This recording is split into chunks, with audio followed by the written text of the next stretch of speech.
Right guys, this is the 2006 Porsche Cayman. This is the first of the Caymans that came out, and this car actually came to Malaysia in 2006 and it was sold in 2007. Now, at that time they had a 2.7 liter or a 2.9 liter version, and this is the 2.7 liter, the base model. Original wheels came as 17-inch, but these wheels have been changed to the 18-inch that came from the Cayman S. The body shape has basically remained the same. I believe the platform remains the same until this day because the suspension parts are very similar. And in those days, many parts were shared between the 911 and the Cayman and the Boxster. Especially things like door handles, instruments and stuff like that. They didn't have that much volume, so a lot of the parts were interchangeable, and I think even the headlights are the same. Alright, so the brakes are disc all round.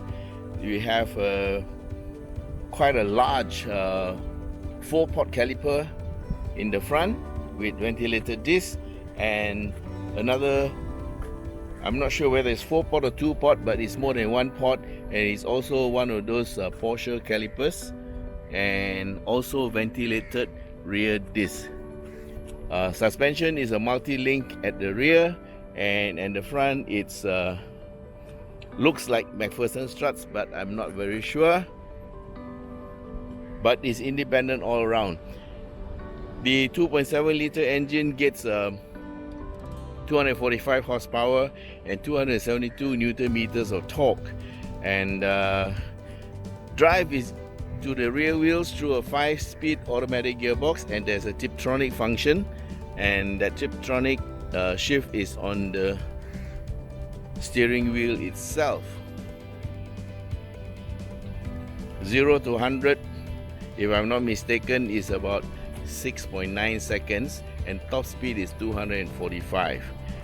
It is not very fast by today's standards, but at that time it was considered quite good performance. The rear spoiler is an auto spoiler, and also can be manually switched on. It will come out at a high speed, or you can keep it down by just having the switch off. Wheels are staggered, wider at the back than in the front, and these are 18s. And let's see the tire size. This is 265/40 ZR18. These are Michelin's, and they're very expensive. And at the front it is a smaller wheel, and the size is 235/40 series ZR18. Okay, look at this. They are ventilated, and these calipers are Porsche calipers, and they look like 1, 2, 3, 4-pot for the front. Okay, it's a 2-seater with the engine placed just in front of the rear wheels, and if you look at it, you see the black hole in the body. That's the intake for the air to let the air into the engine compartment, and the engine sits where the pillar is, the V, where the end of the glass is.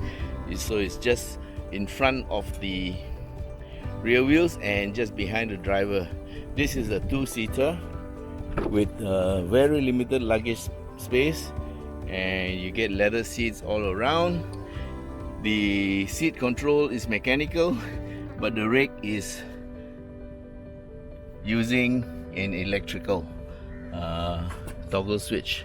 Right, that's the interior.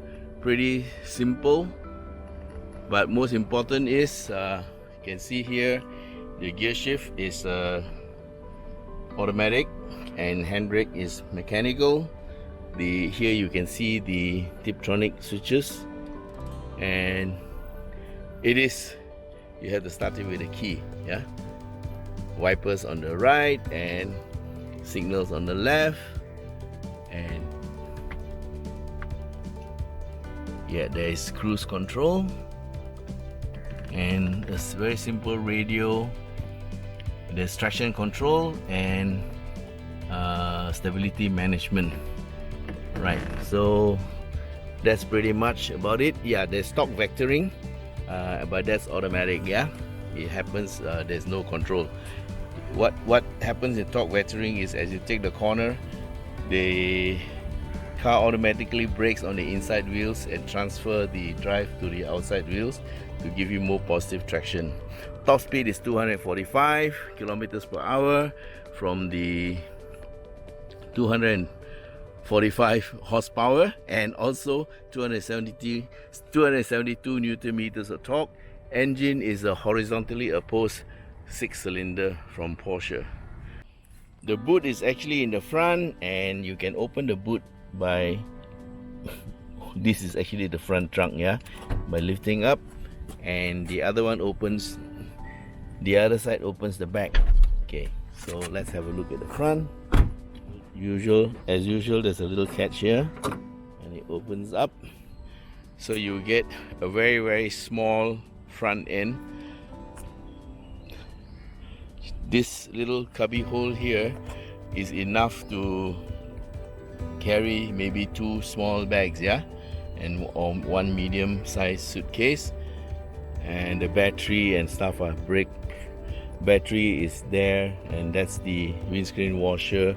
And this is another cubby hole for you to store your things. But this is an aluminum lid, and it's very lightweight material.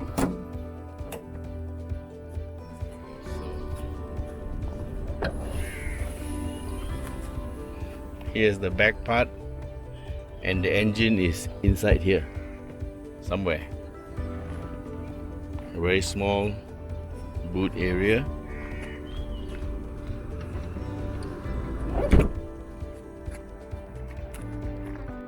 Alright, so how much is this car worth?